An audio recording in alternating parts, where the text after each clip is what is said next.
온 국민을 충격에 빠뜨린 캄보디아 우리 대학생의 납치 그리고 사망 사건의 후속 뉴스 전해드리겠습니다. 피해자가 범죄 조직에 의해서 잔혹하게 폭행을 당하고 심지어 팔려 다니기까지 했다는 증언이 새롭게 나오면서 사건의 파장이 걷잡을 수 없이 커지고 있습니다. 이런 증언은 피해자와 같은 캄보디아의 범죄 단지에 감금이 돼 있다가 구조됐던 또 다른 피해자에게서 민주당 박창대 의원실이 확보해 공개한 그런 내용입니다. 먼저 피해자 사망 당시에 어떤 일이 있었던 건지 증언 내용부터 살펴보겠습니다.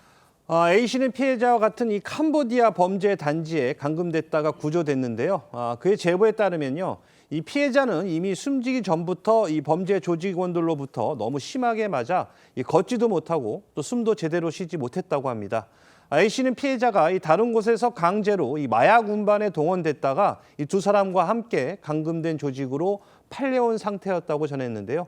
온몸에 피멍이 들어있을 정도로 이 폭행과 가혹행위가 앞선 이 조직에서 선행이 됐고요. 이로 인해서 이 피해자는요, 이 인신매매로 팔려왔을 때부터 이미 말도 제대로 할 수 없을 정도로 이 건강이 악화된 상황이었다는 겁니다.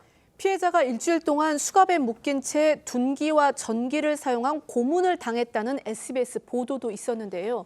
피해자가 병원에 보내달라고 호소했지만 받아들여지지 않다가 결국 일주일 뒤에 이 상태가 더 악화된 뒤에야 조직원들이 병원에 데려가던 중에 차 안에서 사망한 것으로 알려졌습니다. 캄보디아 현지 병원 측은요, 피해자의 사망 증명서에 고문으로 인한 극심한 통증이 사망 원인이다 이렇게 적었다고 합니다.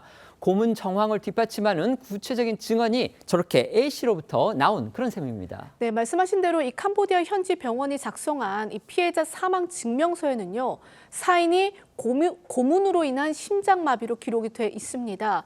또 8월 8일 이 캄보디아 캄보츠 인근의 이 검은색 차 안에서 피해자가 사망한 채 발견됐다 이런 내용도 담긴 것으로 전해졌는데요.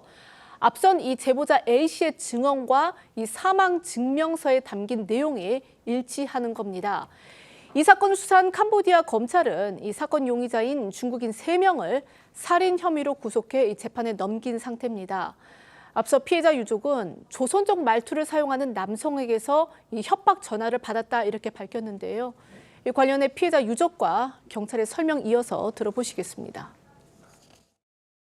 목도한테가 있어요. 대하는 상황치가 됐어요. 저금액인데 대안을 방안을 했어요. 같은 700만 원 좀 구해달라. 빨리 좀 보내달라. 캄보디아 경찰에서 용의자를 3명을 검거를 했다고 이렇게 알고 있습니다. 그 용의자들은 범죄를 부인한다고. 그런데 더욱 놀라운 사실이 또 있습니다. 바로 피해자가 대학생이 당한 것으로 추정되는 이 가혹행위의 상당수가 캄보디아 안에 있는 감금시설에서 말 그대로 일상적으로 벌어지고 있다는 겁니다. 국제적인 인권단체죠. 앰네스티 인터내셔널이 지난 6월에 발간한 보고서가 있는데 여기에 상당히 구체적인 내용이 공개가 됐습니다. 네, 앰네스티 인터내셔널은 지난 6월 캄보디아 내 온라인 사기 감금 범죄 관련 보고서를 발간했습니다. 보고서는 지난 2023년부터 올해 5월 사이 캄보디아에서 강제 노동과 고문 등에 시달린 피해자 58명의 실제 인터뷰, 또 관련 인권 단체 등이 수집한 365명의 자료 등을 근거로 만들어졌습니다. 이 보고서에 따르면요, 앰네스티가 파악한 캄보디아 내 감금 시설만 53곳으로 시설 전반에서 이번에 숨진 우리 대학생 피해자가 당한 것과 유사한 고문과 가혹행위가 반복적으로 이뤄지고 있는 걸로 파악됐는데요. 한 중국인 남성은 타자를 칠 줄 모른다는 이유로 가혹행위를 당했는데 사흘간 계속 서 있게 하고 또 한 번 때리기 시작하면 몇 시간씩 폭행이 이어졌다고 합니다.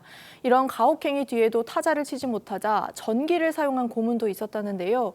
이 보고서에 따르면 생존자 27명이 전기 고문이나 전기 충격봉에 대해 증언한 걸로 전해졌습니다. 또 이 보고서에는요, 이 사망한 대학생처럼 이 감금됐던 이들이 팔려왔다는 진술도 있었는데요. 이 생존자 58명 중 23명이 직접 인신매매를 당하거나 또 목격한 것으로 드러났습니다.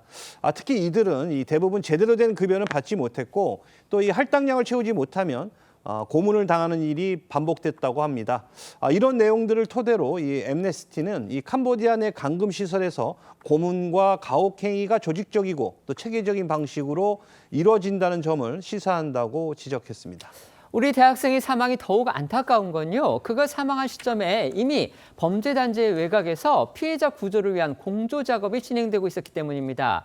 실제로 피해자가 숨진 다음 날 감금돼 있던 한국인 14명이 구조됐습니다. 맞습니다. 이 앞서 소개한 제보자 A씨를 포함해서 한국인 14명이 지난 8월 9일 이 캄보디아 캄보츠 보코산 인근 범죄 단지에서 구조가 됐습니다.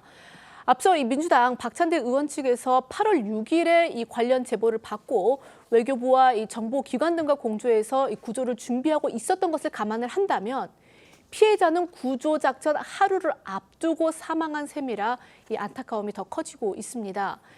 이렇게 당시 14명을 구조하긴 했지만 아직 캄보디아에는 감금돼 있는 한국인이 더 남아있다 이런 증언도 나오고 있어서 또 다른 피해가 발생할 수 있는 우려 나오고 있습니다. 사망한 대학생이 감금돼 있었던 조직이요. 장기 밀매와 연관돼 있다. 그럴 가능성이 있다는 주장이 나와서 더 큰 충격을 주고 있습니다. 이번 캄보디아 감금 사건을 추적하고 또 구출 작전에도 관여해온 민주당의 박찬대 의원 측의 주장입니다. 네, 그렇습니다. 박찬대 의원은 지난 8월 9일과 10월 2일 두 차례에 걸쳐 캄보디아에 감금된 한국인들을 구출하는 데 관여한 걸로 전해졌는데요. 박 의원은 오늘 한 라디오 방송에서 범죄 조직들이 SNS를 통해 취업 알선을 미끼로 피해자들을 낚은 다음 범죄에 가차없이 이용하고 있다면서 첫 번째 구조 사례의 경우 장기 밀매 조직까지도 같이 연결됐다고 밝혔습니다. 그러면서 이런 범죄들이 조직적으로 벌어지고 있어 정부가 나서 철저히 대처해야 해결이 가능하다고 했는데요. 들어보시죠. 더불어민주당 일자리와 관련된 절박한 요구를 그래서 SNS 등을 통해 가지고 그 절박함을 이용을 해 가지고 취업 알선, 취업 유도 등으로 이끌어낸 다음에 그것을 범죄에 그렇죠. 가차없이 사용하게 그렇죠. 되고 그렇죠. 첫 번째 케이스 같은 경우에는 장기 밀매 조직까지도 같이 연결이 됐다고 합니다. 납치된 사람들한테는 그렇게 계속 가스라이팅을 하는 것 같아요. 현지 경찰하고 이 관계도 다 정리되어 있기 때문에 야, 신고하거나 탈출하는 것은 불가능하다.